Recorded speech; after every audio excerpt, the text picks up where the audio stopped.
everyone, and welcome to Beyond the Ball with me, Colly. This week I am joined by Paddy. Paddy, what's the crack?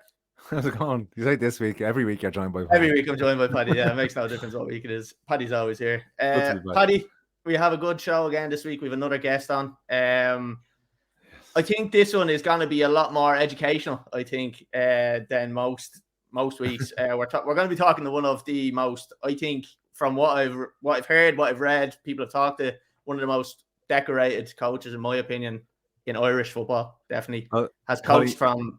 Go on. I think for both of us, just another plug. 4 separate people have contacted us about this man to get him on the podcast. Yeah. He's definitely renowned for coaching in Irish football. He is a former FAI coach and a licensed coach as well. So, I mean, that speaks for itself. He's the author of 2 books, which we will be talking about as well. Paddy, we are joined by Larry Mahony. Larry, what's the crack? Hi, fellas. Thanks for having me. That's no problem at all. I'd like to say thanks to those 4 members of my family who called you. I was wondering why they all had the same second name. That was strange. 2 aunts and my 2 uncles. Larry, no, it's no problem. Usually what we do is we'll ask you a few questions, but I think what we're going to just jump into straight away is the questions that we've been sent in from the listeners, just to get the ball rolling, and we'll ask you a few questions. So we're going to bring us into the question section.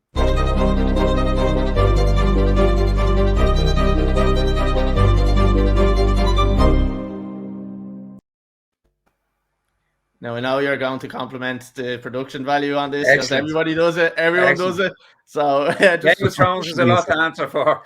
I'm going to get you a fishing rod, Colly. I swear to God. Every week. I crave it. I crave the compliments for them beautiful pieces of work. We're going to jump on to the first one. I'll go first one. First one was sent in to us by Harry316. So, best player you've coached? Look, I can only give one answer to that question. I'd be slaughtered if I didn't say Roy Keane. Could you see? I suppose, at what age was he when you were kind of looking? Roy was actually. I was actually the instructor on the Falls course when Roy went to Nottingham Forest. So we had him. I think he was around 9. I couldn't be sure. I think he was around 19, whatever the age he was at that time. Yeah. So he, like I said, he went straight from the Falls course to Nottingham Forest. So he was obviously playing for his own team and doing the Falls course, which is ourselves. So how did someone like Notts Forest pick him up? I think it's a famous story now at this stage. I think I think Noel McCabe, who was the Forest scout at the time, went up to watch someone else when Rockmount were playing Belvedere in Fairview Park. And he went to watch someone else. I think it might have been Alan O'Neill, and he ended up seeing Roy Keane. It's that same thing, Paddy, isn't it? Every guest we talked to that has played, someone has come to watch somebody else, and they are the ones that got picked up. They get picked up, yeah. It's crazy, it always happens. Right, so best coach or best player you've coached was Roy Keane, yeah? I mean, I don't think there's going to be many that's going to argue with that. No. And the funny thing about it is, Colly, as well, and again, I get slaughtered for this all the time. At the time, we shows you how much I know, because at the time, I don't think I would have rated Roy as the best player on the course at that time. Yeah. There were a couple of fellas, Pat Fenlon, who obviously you know about, and Tony Norman, who was in the North. If anyone had, as you can imagine, I've answered this question quite a few times now. Yeah. And at the time, the 2 lads, we probably thought that they were ahead of him at that time, Yeah. But I think what the thing was with Roy, he was able to make the step up. Every step he had to take, he took in a stride. He was brilliant at doing that. And what was it a sense of when you say you wouldn't have noticed it? There was other players there that probably shone through, but I've heard of other players that he would have been the hardest trainer, the hardest working trainer on the pitch. Even if he didn't have the raw talent at that stage, was he a hard worker? Did you see? Yeah, again, I've answered this. People would have heard me telling this or saying this a lot of the times. We were in the initial stages then of working full time. We weren't really very good at planning full time training at that time, and there was an awful lot of the players were probably looking back at it now. The players were probably overworked, and there was a lot of people when they were stale. a lot of, it would have led to a lot of staleness among the players. But when everyone else was tired, I think the one thing that I can say, and I think everyone else that was on the course at the time would say, was that Roy kept working. He always worked away, Some engine on him. Good engine. Yeah. And well, it wasn't just an engine, it was more a mental thing. They were mentally tired rather than physically tired. Right.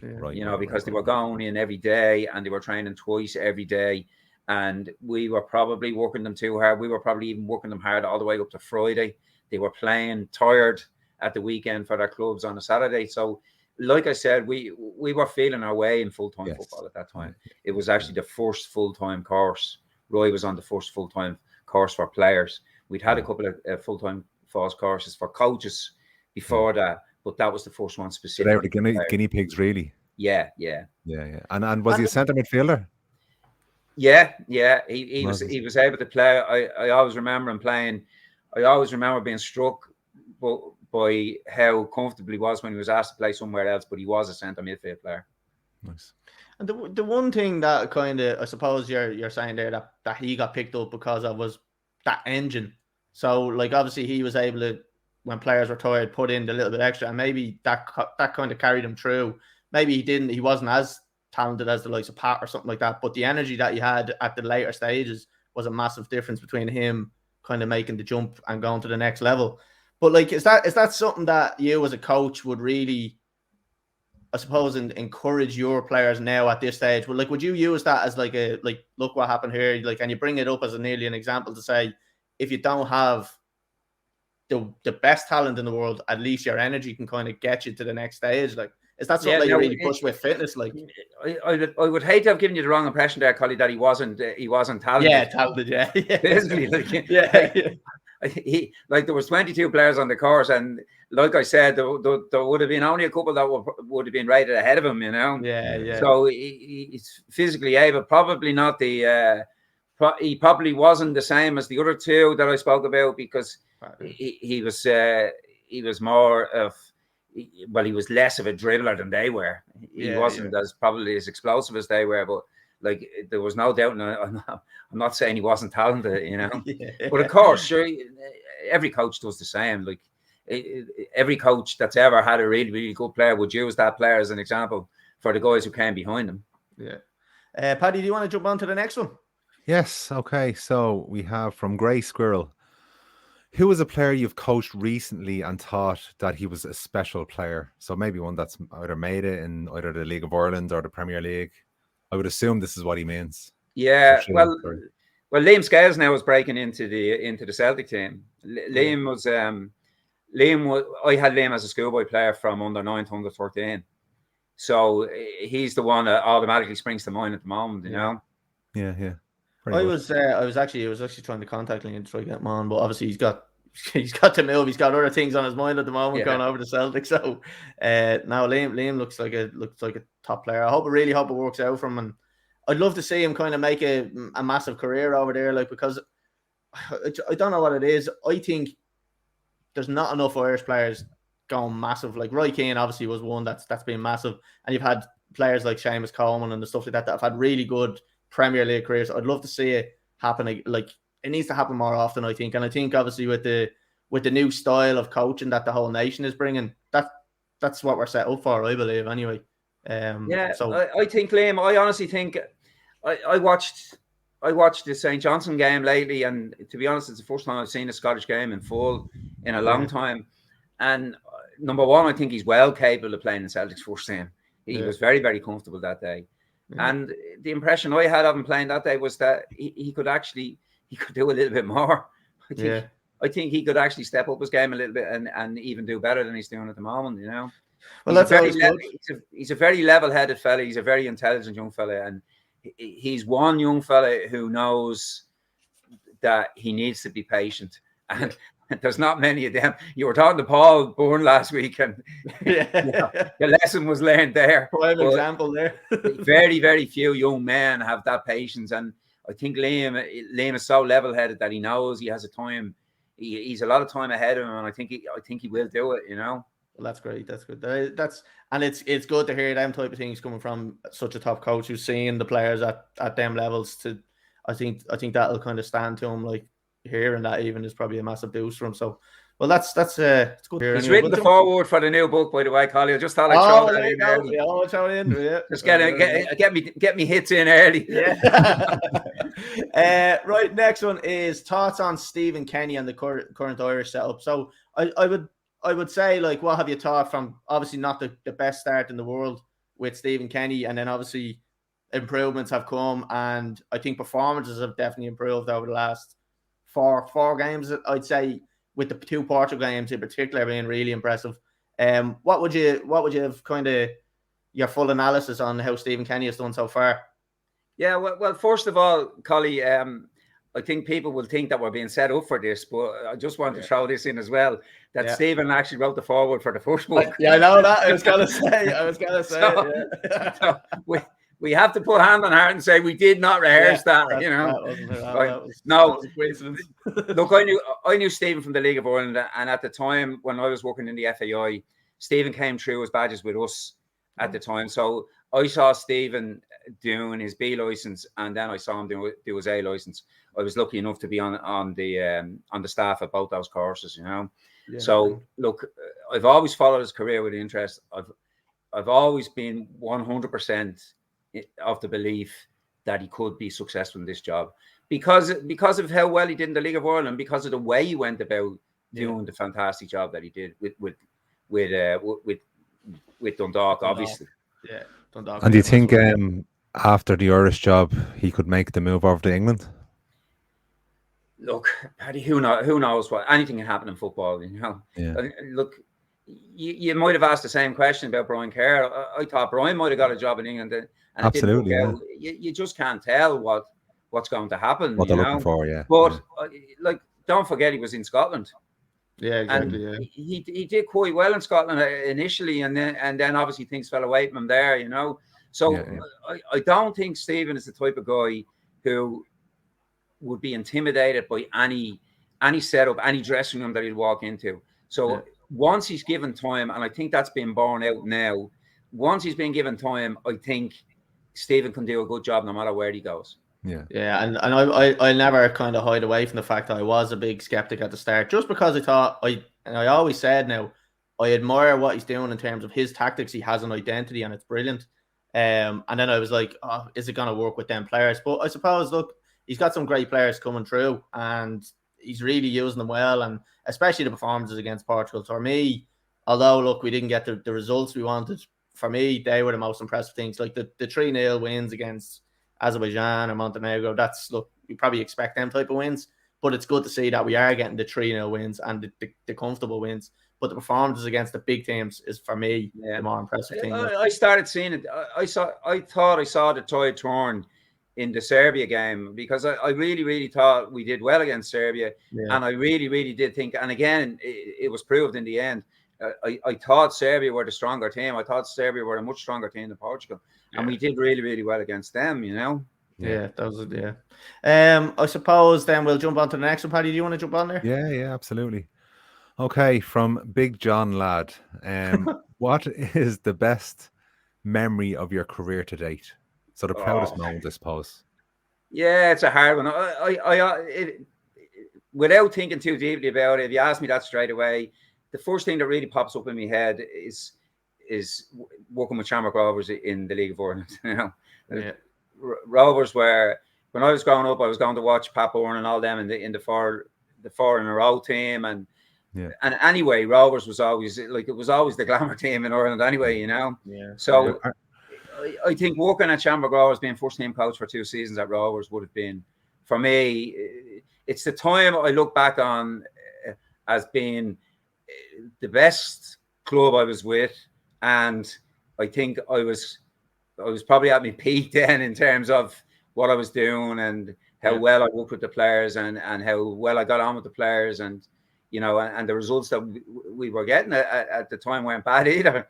Yeah, that's an amazing achievement, and what a club! Like, I suppose I got my season ticket now for this season. I started bringing the young fella last season, and I have to say the standard of football. I wasn't a big League of Ireland fan beforehand. I was more into the Premier League and that, but I've gotten into it in a big way now over the last season and a half, and I'm only realising now how big of a club Shamrock Rovers is. So, yeah, I'd say to manage. I remember when we first went up, Liam Buckley brought me up, and And when we first went up to some of the senior players, Derek Tracy, the likes of Derek Tracy, and that were saying, look, it's different here, Yeah.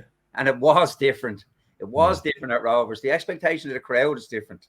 It's like it does feel, and don't forget, at that time, that wasn't a great time. That was the check bouncing days. Yeah, exactly. Where everyone got their turn to have their check bounce, and it wasn't great. And even though that was going on, it still had that feeling of being great, and it's great now you're going up to the stadium. The 2 seasons I was there, the stadium was only half, well, it wasn't even half, it was probably 10% finished at that time. They'd started it and then the building had stopped. But then they brought us up in both pre-seasons to get the team photos taken up in the stadium, in front of the big Umbro sign. But all that was there was the big Umbro sign. Yeah, just the Umbro sign. There was nothing else. There was a lot of blocks lying around and there was a big Umbro sign. But, looking for a bit of grass, huh? Yeah, and both times the chairman, both seasons, the chairman said, for whatever reason, October is the magic month. We're going to be in by October. I guarantee you we're going to be in by October. But there was a good few Octobers after that before the lads actually got to play there. Great answer. Great answer. Yeah. Thank you. Right. So that's a good one. So Paddy, we'll move on to the next one. I'll read it out. So football mad. So can football mad. Your most frustrating moment as a coach. That's an interesting one. I don't know. It's hard, doesn't it? Like there's millions, well not millions, but there's probably thousands of frustrating moments. Again, we could have done with a bit of rehearsal on this one. You've given me a bad ball here now, I have to say. I was talking to Paddy about it and I was just thinking, like, how do you react to say for instance, you're 13-year-old, you're teaching 13-year-old and you have a drill and this 13-year-old just cannot get the drill into his head. I'm like, what do you do in that moment where he just cannot get it? Do you pull them aside or do you simplify it? Would have been the benefit of age and again the benefit of experience and the benefit of as you get older you learn the value of patience. Yeah. There would have been a time where I would have been pulling my hair out there, but you're patient. I think as you get older and you get more experience, you get a level of understanding with that kid that that kid is just going to take longer than the other kids to develop, and so on and so on. But in terms of frustration, and no matter what level I've worked at, like whether it would be an under 12 team or it would be Shamrock Rovers first team or it would have been one of the junior international teams or whatever, right? The most frustrating thing for me always has been to see guys with talent not be successful because of their lack of attitude, because of their lack of application, because they haven't done everything that they could do to make themselves really, really to be players, And as you can imagine, I've come across a lot lack of discipline really over the years, Yeah, definitely. Yeah, sure. Look, I think Paul, who we had on last week, is a prime example. Again, he was the first to admit it. He had bags of talent, and then just the attitude at times just let him down. So. You booked me in some week, by the way. Some can follow that lad. So actually, just following on from that, actually, gone a little bit away from the question. A couple of people that have come on the show have talked about once you make it at one of these clubs, whether it be a Scottish club or an English club, and the Irish lad has to move over, they're not really looked after well. Are things changing in football now? Do you see, like, even from Irish clubs, that like if a player is taken in, that it's not just about the football and the training and the coaching, it's about their whole life in terms of like, making sure they're a good person, making sure they're not being dragged down the wrong road, whether it be drink or gambling, No, I definitely see that, Paddy. No, and again, that's on the condition that no one really knows what's going on in the clubs unless you're in the club. Yeah. We can only ever give an outsider's view, but it certainly seems now that the clubs have a much more, for want of using a better word, they have a much more holistic approach to how their players develop, and that's all the way up to the first team now. Because you see an awful lot of examples now of the first team players in the professional clubs going into the community and looking like they're actually interested in doing it. There probably would have been a time that probably happened in 3 different phases. There was probably a time when they would never think of doing that. There was probably a phase where the players did it, but were probably being forced in it and felt that they were being forced into it. But I do get the impression now from all that I see, and again, it's from the outside, that there is a much more holistic approach, that the clubs realise now that the players have got to be, for want of a better term, rounder. They've got to have rounder personalities. They've got to just think a little bit more outside themselves. The mental health is so important, isn't it? Because there is so much free time as a professional footballer. Like, you go to your training, then you play your match, and then everything in and around that, then like you're in a bubble. You know, you're stuck in a bubble. And you need something. And it's a strange one because like you say, they are in a bubble, so their world is an awful lot different than our world. Yeah. But still, they can suffer. They can suffer from being left isolated, even though they're in the middle of the group, you know. And that's the classic story. And Paul told that story last week, you know. You know, they finished training in the morning and then they're left on their own for the rest of the day. Now, some people will react, will have no problems with that, but it's the 1 in 1,000 or whatever it is that needs to be looked after. That won't take to that lifestyle as well. It is a kind of a complete change, I suppose, when you make that move. I just noticed it straight away, and I know it's something small, but again, it was Killian Phillips going over, signed for Crystal Palace. So Killian, I was talking to probably a week or two ago, and he was coming on the podcast. So we had agreed, done the graphic up, got it out, and then I got an email from Crystal Palace. So they said, "Look, could you give us a call?" So we rang them up, and they were like, "Look, this isn't going to happen. Basically, Killian is only after joining the club. We think it's too soon. We're after refusing media interviews with anybody else." So, like, already just that type of thing was just for him. Because he was texting me about it, and he was like, "I had no idea." So this is where it's going to be a complete change, and this is what the whole bubble thing is like. It's a complete change for him. Like, so I think one of the elements there, Colly, I think the clubs have got to be more aware of that now, because like every player's every move is under a microscope now. 100%. You know, the whole social media thing. I honestly think, I don't think it should do, but I do think it has changed. Yeah, no, definitely. But I think, look, I understood it. I said, "Look, you're spot on," and they said, "Look, it's not a no forever, just maybe next season."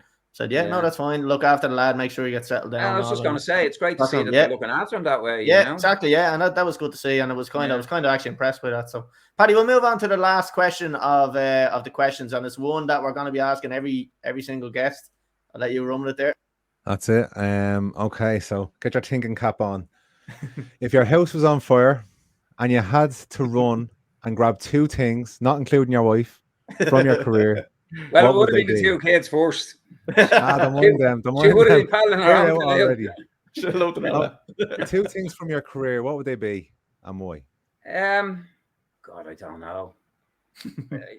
I know this is going to be a strange one. It's a strange one, but like, for some reason, all my way up, I know I've written the books and all that, but I was obsessed with the books.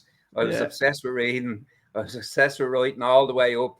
You know, I was lucky when I was a kid playing for St. Joseph's that there were great mentors in the club who when they saw that I was interested in coaching, took an interest in me that way. Graham Kelly, the manager of the DLR Waves in the Women's League, his granddad, Jem Kelly, was a guy who gave me, believe it or believe it not, he gave me the FA coaching magazines from the 1970s, you know, and some old books. I think I have a Real Madrid coaching book that dates from 1959, believe it or believe it not, you know.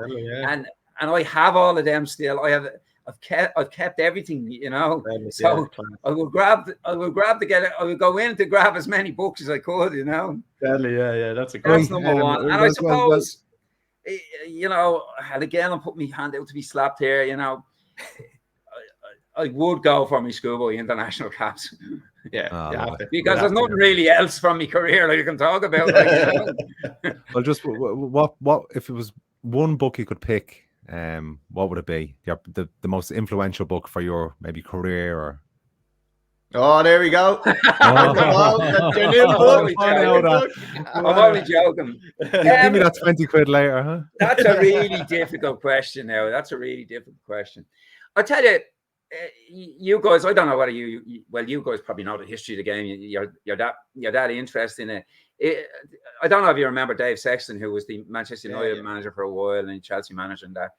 Dave Sexton wrote a coaching book, and it wasn't your normal coaching book.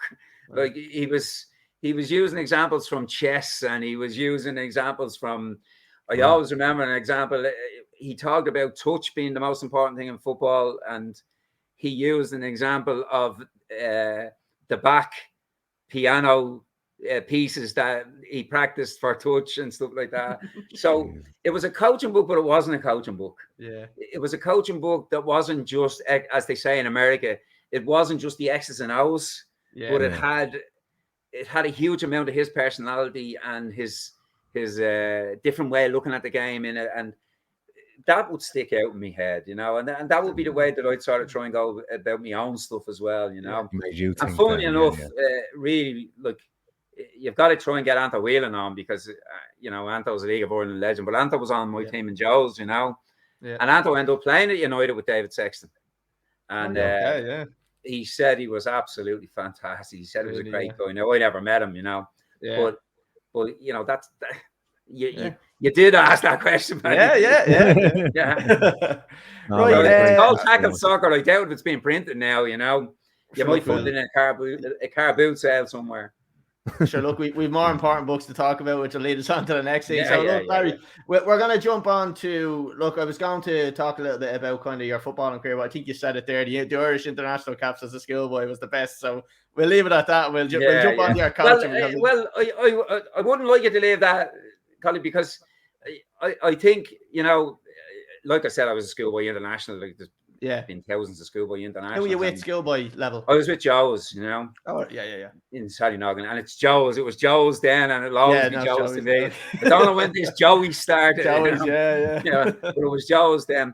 But the thing about it was, like, I was sort of one of those fellas who didn't make it, and I think that's what put me down the coaching route more than anything else, because I sort of had a taste of it. I'd seen how it was done, and I wasn't good enough to make it as a player, So then obviously the next best thing then was to be a coach, to stay involved. At what age did you kind of make that decision? Like, was it an early enough age where you said, I'm probably not good enough? I think no. Look, I still wake up at night dreaming I'm going to be playing sports team. Bring the boots anyway. Bring the boots every match you go to, just in case. No. It was just that. Look, I always coached. Like, funnily enough, I did always coach. Like in Joe's, and you probably heard me saying this before on other inferior podcasts, if you want. I like that. We're clipping that one. Yeah. When we were 13 back in the club back then, you always got asked to take a team in the what would be called the academy now, was just the plain old Saturday morning league back then, Yeah. So like, I'm sort of proud to say now, and I've been saying it everywhere this year, next year I'll be 50 years coaching. So I've always had that bug. I think that was chosen for me. I don't think I chose that myself. Yeah. So look, we'll talk about the books. Obviously, the first book that you have is Let the Players Play. It's called. Have it up on the screen there for anybody watching. So talk to us a little bit about this book. Like, what is the logistics of this book? Is it basically from the lowest age possible, and what the fundamentals that you teach a kid? Like, talk to us a little bit about this for anyone that hasn't read it. No, what it is. Right, I sort of have to go back to why I wrote it, right?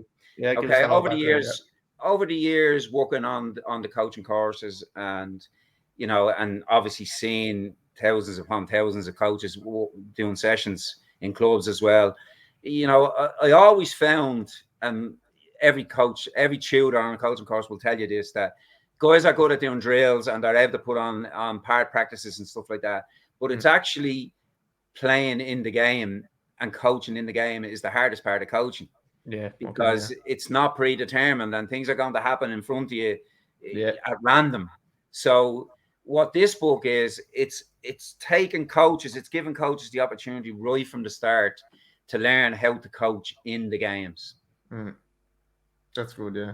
So that's obviously you're reacting. It's more of a reactive thing where you're reacting to a certain situation. Yeah. And is it like is this one? And that's what coaching is, Colly, by the way. Oh yeah, exactly. That is what coaching is, because a lot of coaches don't understand that. Yeah, it's fixing what's in front of you. It's not copying what they see on YouTube. Exactly. Yeah. And that was one of the other reasons for writing it, because everyone sees so much information now. I've seen a trend, and everyone has seen this trend over the last few years, where you're seeing coaches trying to recreate YouTube sessions with kids that just aren't able for it, And look, we've always known this. This is nothing new. The most learning happens in games. It doesn't happen in the drills. The learning happens in the games. So this is the idea that I put forward in the book. And what I've done is I've started at the smallest game possible, which is 2 against 2. Yeah. Right. And I've taken it from there up. Now in the first book, it's 2 on 2, 3 on 3, and 4 on 4. Right, so all the questions and all the situations, in terms of my experience, everything that the coach will come across when they're teaching those games, I hope is included in the book. That's good, because I have obviously been a part of 2v2s and 3v3s, obviously playing as a player myself. But I think I don't know what way have you got, just so anybody that is interested in buying the book knows what kind of you're gonna get when you open that page up. Have you got, say, pictures with drills and then a little paragraph underneath on what you want and what you're expecting on each drill? That's exactly what it looks like, but except that we don't use the D word. Right, okay, I won't use it. Yeah. No, you see, I have a name for using drills, and I call it the boring method, Fair enough, Very, very few.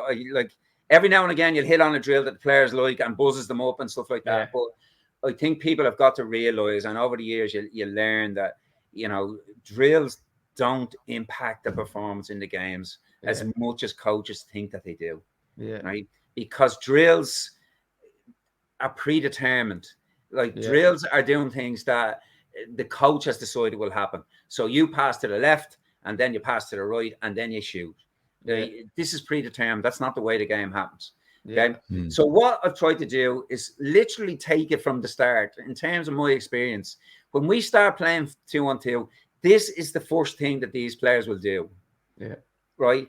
And build from there. And what I'm trying to do is again, big picture. What I'm trying to do is to give the coaches the ability to use questioning to help the players rather than just pass over the information all the time. So actually, the whole book is just full of questions. It's question after question after question. And again, in my experience, I've seen it happen so much now that it's very unusual for me not to be able to predict what's going to happen next. So the first thing that happens when the 2 kids come out is they're going to run out together. They're going to be on top of each other. And we know that, and it builds from there. Yeah, I suppose that is literally going straight down to the bottom and working your way up. And I think I don't know if it was in the forward from Stephen Kenny, but I think he had mentioned that you simplified the games to a level where anyone can understand it. I think I read that somewhere I wish the games so easily. I wish, Colly, I had a euro for every single time I've said this. Really, yeah. The job of the youth coach is to simplify the game. For young players, not complicate the game. Yeah, exactly. Right? And the more you think about them, and you stand at the side of pitches, and it doesn't matter where they are, and all you'll see is coaches complicating the game for young players. Yeah, and that's where you lose them, I think, as well, isn't it? Yeah. And the thing about it is as well, and again, and I notice most of the podcasts fall into this trap as well. Everyone is talking about elite now and high performance. And how do you promote a high performance culture, and how do you lead players? But for 99.9% of coaches that are taking teams, they're never going to go near an elite player. Yeah, exactly. Right? Yeah. What they need to know is they need to know how to teach the kids the basics of the game. You know, again, the internet. I was looking at just by chance. I was looking at the under-10s from Ghent in Belgium today. Yeah. Doing a session, and I was saying to myself, well, if I could have got the Rovers lads when I was at Rovers to do that, I would have been very happy, you know. Yeah. But these are elite players, you know. These are the best players in the city of Ghent. Yeah, exactly. Yeah, you're getting the top of the bunch, like. And like, we're not even working with the best players in the city of Tala. Yeah, exactly. Yeah. Or Dunleary or anything like that. You know? We're not doing that. We're working at the grassroots, and this is what the book is for. Like, I'm not saying this. I'm not saying that this is 100% true, but I'm saying it's 95% true. A parent who gets thrown his team at the appropriate age here should be able to pick that book and take the players from A to Z. Brilliant. Paddy, Larry, just continue on with the book. I'm on the Big Picture Coach in Ireland website now. This is where you can get the book. Yeah. I coach my little young fella's team, so I'm definitely going to get the first 2 in what will be a series of books in coaching. How many books do you plan on writing to finish this? until me hand drops off, Paddy. An encyclopedia. Yeah. No, I'll tell you what the plan is. The plan is very simple. In the book, and speaking of plan, in the book, there's a development model. Now, we've all heard this, again, because of the internet and all this, we've all heard of player pathways now, and the FAI have a pathway, and you know, and guys are uploading the Chelsea pathway, and you're seeing the Dutch FA's pathway and all that, you know. So I've really, really simplified that now, and I have a very simple pathway for young players, for grassroots players. So basically what I'm doing is I'm picking my way through that. Yeah. So they let the players play. Like I said, it's right from the start. It's when they first start to pass to each other. Yeah. So when they're playing 2-on-2. So it'll build and build and build and build until eventually there should be a book on the 11-a-side game, and probably on different aspects of the 11-a-side game. But that's a lot further down the road. It depends on how the next one sells. Yeah, exactly. Yeah. It's not going to be like Lord of the Rings. We're still waiting on your man to write the last 2 books. Yeah. I'm absolutely delighted with the success of the first book now. I'm bowled over by it, you know. It's actually gone for a second reprint now this week, and brilliant. I couldn't have envisaged when I did it that it would be that successful, you know. Well, just for anyone that does want to buy the book, we are going to be putting links up on the Instagram page. On we're going to be clipping stuff like this and putting it up on the TikTok page. It's going to be everywhere. So anywhere we can get the link out to the book, you'll be able to get it through that. If anybody is struggling to find the link or anything like that, message me. I'll directly send you the link to it, and you can get it. So we'll make it very simple for anybody that wants to. No, it's not a problem. Really appreciate that. So look, that's let the players play. So you have another book, which is this only released probably a couple of months, 2 or 3 months? No, this was last year's. Last year, okay. Yeah, sorry, no, but your new one. So your new one. Oh, the new one's only been last Friday. Last Friday, okay, perfect. Yeah. We have you on the perfect time. So brilliant. Thanks very much again. So this one here, so move the ball. So obviously you're moving into more kind of, would you say, advanced kind of? No. Right. It's exactly the opposite, because in the move, in the let the players play, we're talking about playing 2-on-2, 3-on-3, and 4-on-4, and in that book, I'm constantly referencing the practices that you should use at the same time, and this is those practices. Now, when I say all the practices, there's only 3 of them. Yeah. Okay. Okay. And it's the big joke. It's the joke that's made it to the cover of the book, right? The joke is everyone nowadays talks about rondos, and again, everyone knows about coaching now. Yeah. Everyone knows about the low block and the inverted fullback and the checking your shoulder and all this, you know. Yeah. But you know, everyone calls them rondos now. But like, I'm open to correction on this. But as far as I know, rondo means round. Yeah, right? That's what I thought it was. Yeah. So rondo means round. So that means when you're in a circle. So the rondo is the 5-on-2 when everyone's in a circle and there's 2 players in the middle, right? Yeah. Now, they're the 3 most basic, what I call numbers up practices. I don't call them rondos, right? Yeah. It's the 5-on-2, it's the 3-on-1, and it's the 4-on-2, right? So I joke with the players that 3-on-1 is not a rondo, it's a triangolo, because there's only 3 players. right? Yeah. And then when you move on to the 4-on-2, it's a Diamondo because it's 4 players. Right? So they're not rondos. All right, Del boy. Yeah, I know. Yeah, it's my own joke. Anyone who knows me knows I've always been guilty of laughing at my own jokes before they ever get to the finish. You can't entertain yourself then. Yeah, exactly. You know, and if you're doing this yourself, you can put what you like on the cover. You know. Yeah, exactly. Yeah, but, it's not fucking book. You can do what you want to. But right, what it does is. Again, I hate using all these modern terminology, but it's actually a deep dive into those practices that we all know. It's all the coaching points from those practices. Now, usually, say, for example, 3-on-1, you go to a coaching book and you'll see 3-on-1 in a coaching book, and there's probably a half a page about it. Yeah. Right. So in this book, there's a chapter about it. And again, it follows on from the idea for the grassroots coach that was in the first book. Everything you need to know about doing it is in it. Yeah. Right. Absolutely. Every single coaching point that you need to make in 3-on-1 is in the book. And again, it's done the same way. It gives the coaches the questions to ask the players rather than just giving out the information.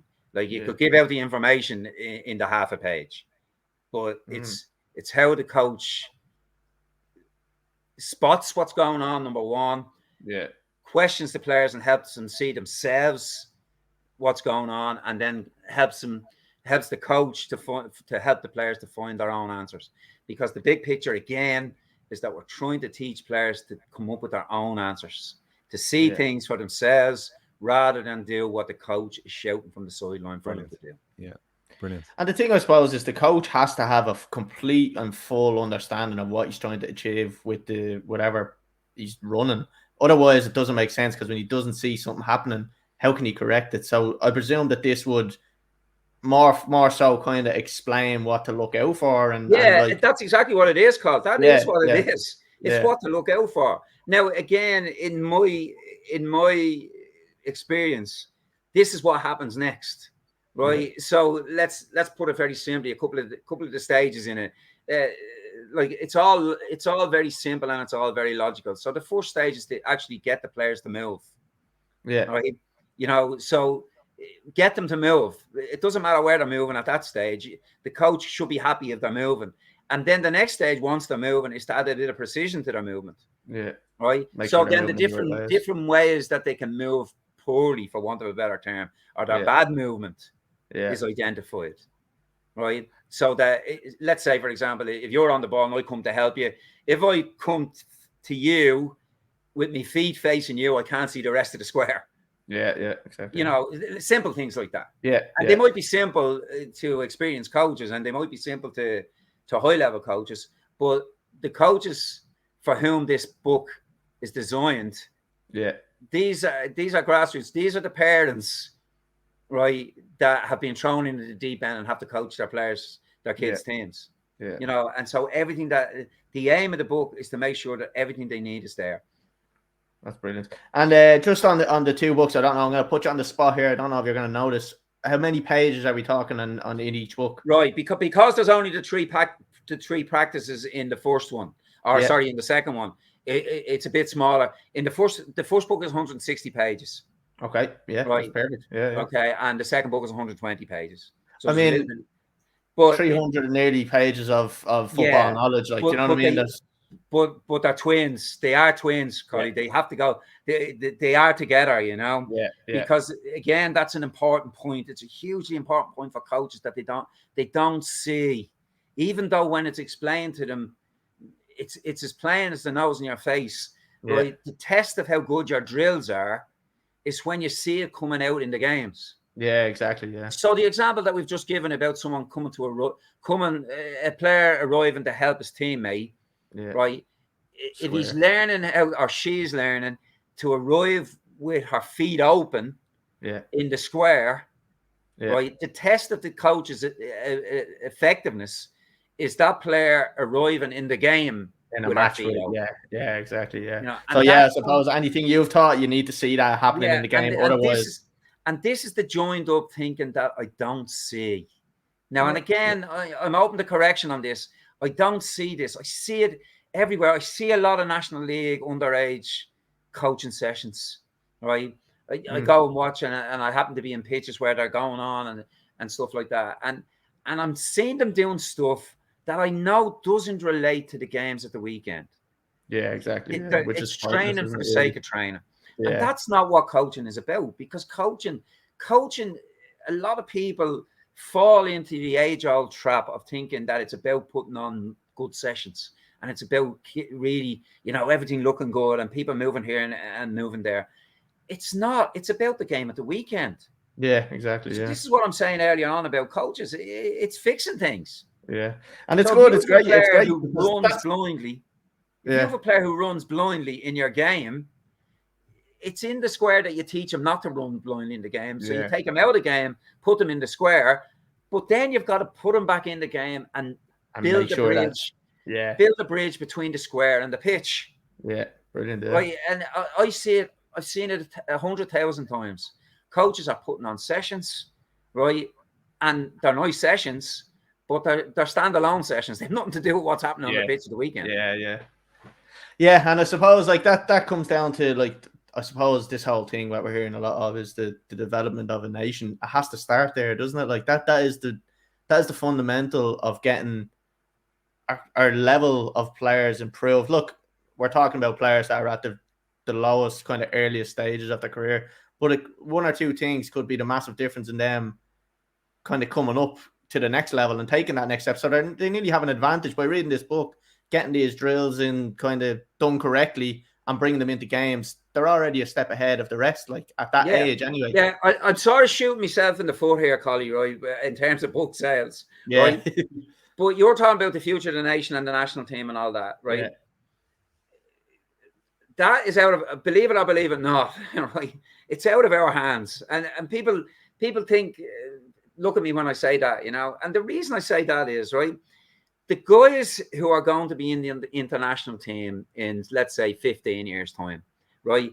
You don't have to be a Nottingham Forest scout to pick them out now. Yeah. Your granny could go down to the pitch and pick them out.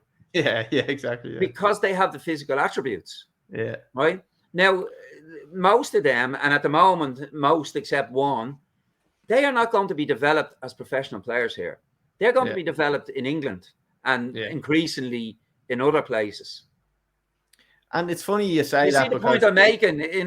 People criticize the FAI for what happens with the international team. But all of our players in the international team, they've been developed as professional players in England. And it's actually hilarious because this is actually one of the posts that I put up on Instagram. And it was about the whole thing about, right, we're saying we want to change the culture of a nation. I was like, I think that's impossible to do unless you do it very early. But even at that, it's impossible to do. And then it was the exact same thing. I'm talking about players not developing with Stephen Kenny because he only has them for a certain amount of time. They're developing in England. So that's where they're actually getting all their development from. So I think I'm actually with you on that one. Why can't that happen in Ireland, Larry? Like in terms of because they're gone. In England. Like just looking at what Colly said earlier about when we used to have a lot of Irish players, say in the top 2, 3, 4 teams in the Premier League. We're after going through a bit of a barren spell now in Ireland where there's not really many players in the elite in the English league. We did have a lot of players, I suppose, being brought in from the United Kingdom back, say, in Jack Charlton's era and stuff. But then we had just after that, we had the Robbie Keanes, the Damien Duffs. But after that, then it's gotten really dry in terms of top talent. What has happened? Why do you like? I think what's happened, Paddy, is the obvious thing has happened. Like you look back now, and I know it's a long time ago now, but when we had a lot of players, like we'd Mark Lawrence and we Ronnie Whelan and we had Ray Houghton, all in the one team. Yeah, right. A little further back than that, we had Dave O'Leary, we had Frank Staven and Liam Brady all in the one team. Yeah. Because the teams back then were made up of Irish, English, Scottish, and Welsh. Yeah. And now they're being squeezed out. They're being squeezed out even at under 15 level. Like there are French kids coming over and they're playing in the English clubs. Like it's part of the football. It's a cliche that football reflects the rest of society, but we live in a globalized society now. Like everyone knows everything, like, Yeah, exactly. Like, is it down to resources then? Because you're seeing the whole English, they have a lot more technical players coming out now, as opposed to what they would have had years ago as well. Yeah, because, and again, I think, again, having a look at the bigger picture, right? The generation that came up, if you think of our really good teams, our Jack Charlton teams, right? The way they were made up, right? They were typical British, right? They were hardworking, solid professionals, hardworking. And we used to have one or two skillful players in the team. Like we had Duffer and we had Robbie Keane. Yeah. And the rest of the lads, now they were good players. I think Ronnie Whelan was a great player. Yeah. But he wasn't that type of player, you know? So with all the continental players coming over, and like I say about globalization, like when I was young, we saw a European match every now and again. We saw one match, right? Yeah. And it was highlights on a Wednesday night, you know, on sports night on a Wednesday night. We saw one match. But the great thing now is, right, again, it's a double-edged sword, right?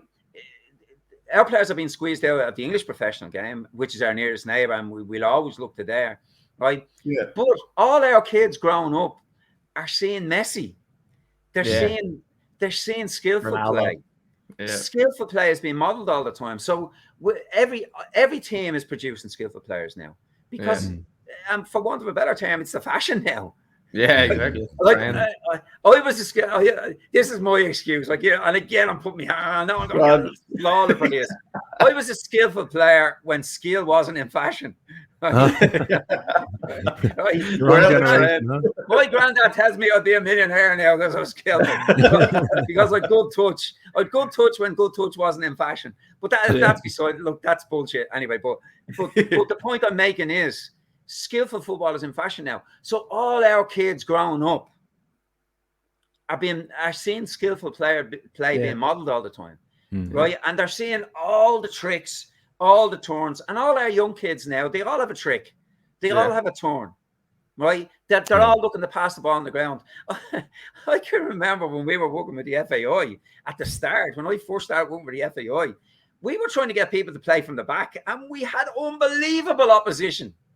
From people on coaching courses who didn't want to do it. We were trying to, and on the other side of things, we were trying to prioritize speed, right, and agility as being the most important components of fitness. But again, we'd a fight on our hands because everyone wanted to run 5,000 million laps. They wanted to run up sides of mountains. Like, I've seen some bad pitches in my time, but I've never seen any as steep as Colony Hill. Yet all the footballers in Dunleary run up Colony Hill, like, you know. It's true. Yeah. But that was the world that we had back then. And things are different now, and things are much better because of that. So all of these things are good now. So we are starting again to see more skillful players being produced because it's the fashion for skillful players. Young kids have skillful players as their heroes. Yeah, that's true, and I suppose you try and model what your hero's doing. Yeah. Exactly. Larry, look, we'll finish up. So there's the book. So obviously there's the let the players play, and then we have the move the ball. So we'll just move off the books just for a few minutes anyway. Again, like I said, we will be putting. Oh, sorry, no one wants to see the Chelsea. Yeah, that is a mistake. I get abused now about that one. That's embarrassing. Obviously, I'll put links and I'll put pictures and stuff and all that all up on our Instagram or social medias everywhere. So that'll be getting plastered out. I really appreciate that, Rob. Thanks very much. No, that's no problem. So look, I suppose we're going to move just a little bit off the books, I suppose. So. Look, looking at what you've done and like obviously reached the top, you've coached from the lowest to the highest level possible, and then you're kind of a how do you say you're a coach yourself, two coaches. So how does that like a tutor? They call it a tutor. When they first started using that term, I wasn't sure whether I was a tutor or an Elizabethan, but eventually I'm a tutor. Tutor, all right, fair enough. I suppose you want to remove that. But do you butt heads a lot with coaches because maybe your philosophy doesn't match theirs? Do you find that much? Or do they just accept it? Like? Yeah, look, there's a thing. Look, I'll give you an example, Colly, right, at the moment, and it's very strange at the moment. People wouldn't believe how coaches, even at the very highest level, they can easily fall into the trap of following fashion. And I'll give you an example at the moment. All of a sudden, this season and last season, there are no players on the posts at corners. What is that about? I know. What's that about? Someone had that idea, right? Ridiculous. And then everyone else followed it, right? Yeah. And that's what football is like. And I've always been, a doubter. I've always been a skeptic in terms of fashion and what's the accepted wisdom. I've always challenged that. And I know. I know I said I wouldn't swear, and this is the nearest thing I'll get to swearing. There's an old saying in football, right? And to me, it's amplified nowadays, right? There's an old Morris Price used to say, "Bullshit baffles brains," right? And all I'm saying now, and again, it's my age. I know it's a function of my age now to give out about what's going on in modern days, But there's so much absolute bullshit going on, like friends of mine are always sending me this stuff off the internet that guys are putting up, and just absolutely ridiculous. You can't teach 50 years of experience. It's complicating the game now, and things that don't make sense to me, I always challenge. Right? And a lot of the time I find myself swimming against the tide, and that's always been the way anyway, But I enjoy that little bit of friction now, I have to tell you. Yeah, good, yeah. I like butting heads against the young lads, Oh, that's good, yeah. Paddy, you can jump in something. Yeah, for your for someone thinking about going to do their coaching badges, is there an awful lot of work in it, and how long, if you're committed to it, can it take to get from right to the top? It was only last weekend I got a little bit of exposure on the internet for an interview I did somewhere else, but I will go over the exact same thing again, Paddy, because I used to say this to the coaches on the coaching courses, right? A lot of people come on coaching courses, and fair enough, there's no problem. I don't have a problem with it, right? They don't really want to be coaches because they want just to be able to put on sessions for their kids' teams, and that's fine, right? But anyone who wants to be a coach has to realize that coaching is teaching. You have to be able to teach. You have to learn how to teach. Obviously, you've got to learn the raw material. You've got to learn you've got to get the knowledge, and then you've got to get the coaching skills. Okay, and my advice to someone who wants to be a coach, right, and they don't want to hear this because most of the guys that I'm talking about now are your own age, they're youngish. Right. Like I said already, young fellas, the one quality that they don't have is patience, right? But at the risk, the great Ben, you guys probably never even heard of Ben Hannigan. Ben Hannigan was a famous League of Ireland player, but Ben Hannigan used to hold court all the time, and he used to say, "I don't mind repeating myself as long as I'm saying the right thing," So I'll do a Ben here now. I don't mind repeating myself because I really it's right. Right? If someone really wants to be a coach, right, you go on your first coaching course. Now, your first coaching course is designed for coaches of players that are, I don't really know now, to be honest, what the FAI is, but I'm just saying in general, the first course is probably for under nines. Yeah. Right? I think so they've you should have an under 9 team then. I think they've changed it now to different steps where you can really go in at a smaller level, and then I think if you want to go and do the certain age groups, again, I'm saying, I'm sorry to repeat on your podcast what I've said on other ones, but that's fine. I'm going to repeat it again, right? Okay, it's changed so many times since my time that I've just lost count. I know what it was in old money. To me, it made sense in old money, right? Right. To learn technique, to learn skill, to learn the principles of the game, and to learn the full game in that order. To me, that was simple, but I don't know. Again, maybe I'm oversimplifying everything. But the point I'm making is the first coaching course anyway should be designed for someone who's coaching the youngest kids. Yeah. So what I say to coaches who really want to be coaches, do your first coaching course and have your team. Start with your team then.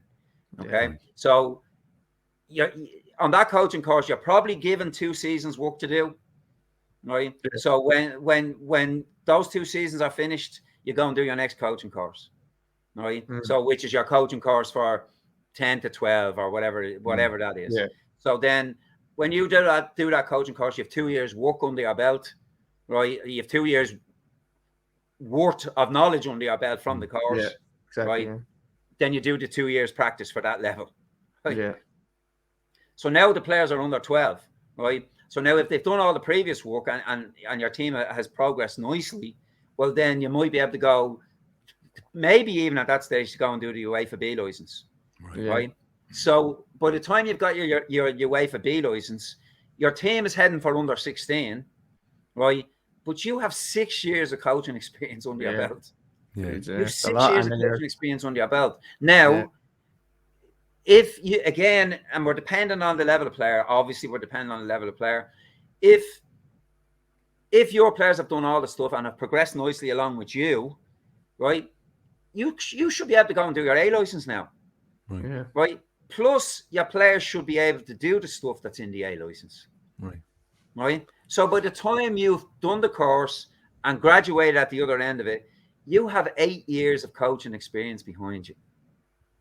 Yeah. So you're looking at the ones of 8 years really to get through them.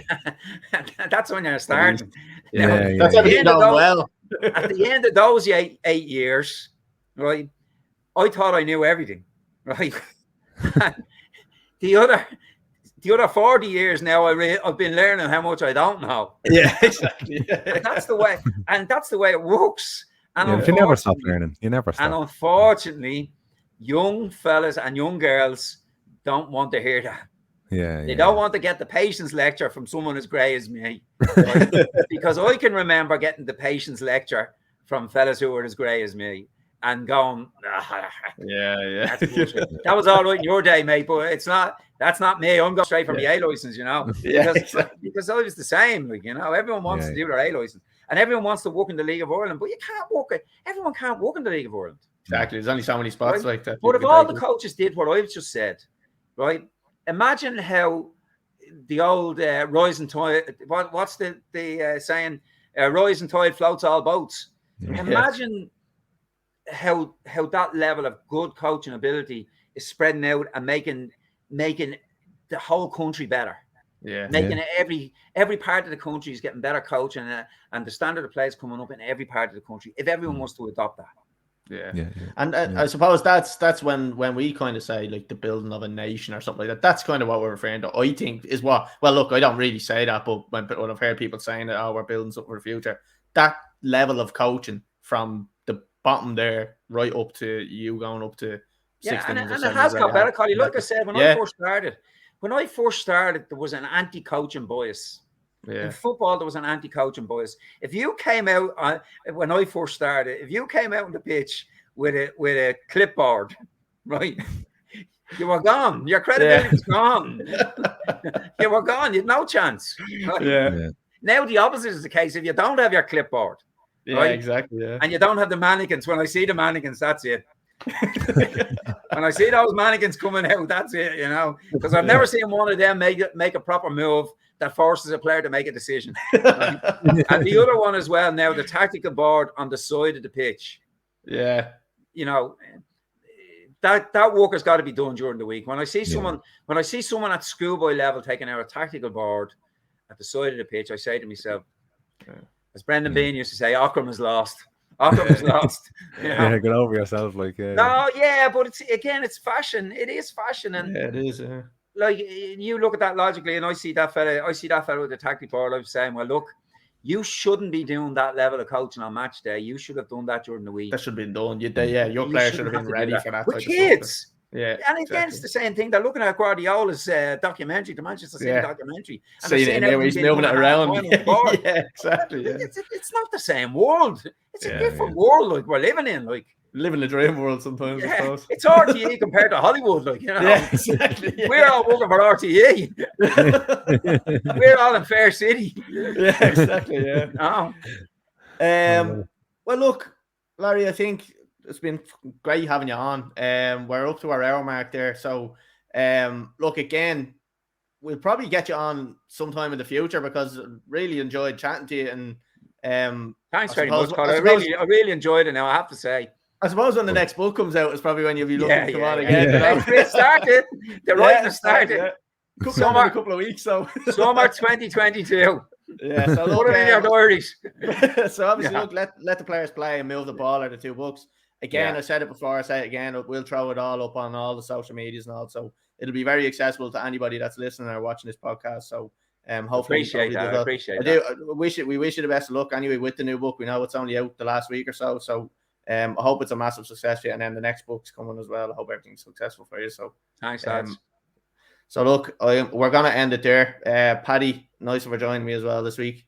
Yeah, no, thanks, Larry. I echo what Colly said. It's been a fascinating talk with you, and definitely, I'm sure we could talk for another 2 or 3 hours. So every time you bring out a new book, there's one thing I can do. I might be able to move around the pitch too well anymore, but I can talk for hours. I had the skill. I know you had the skill. Cheers, Larry. Thanks very much. Thanks, lads. So look, for anybody that is watching or listening, make sure you follow us on YouTube, Twitter, Facebook, Instagram, wherever you are watching or listening. We are everywhere, so make sure you follow us and subscribe. We will be back next week. Next Tuesday at 8:30, we'll have Gavin Houlihan, who is playing with Hartlepool United over in England at the moment. So Gavin is a friend of mine. Actually, I played football with him at Cherry Orchard. So going to be having we have a few good stories to tell from our Cherry Orchard days, which are comical stuff, like when we were up in the Milk Cup playing against Manchester United and stuff. So look, really looking forward to talking to them. Larry, massive thanks again. We're going to end it there. We'll get all of our stuff up on our socials, and we just want to say thanks again for coming on. All right, thanks, lads. Right, we'll see everyone the same time next week.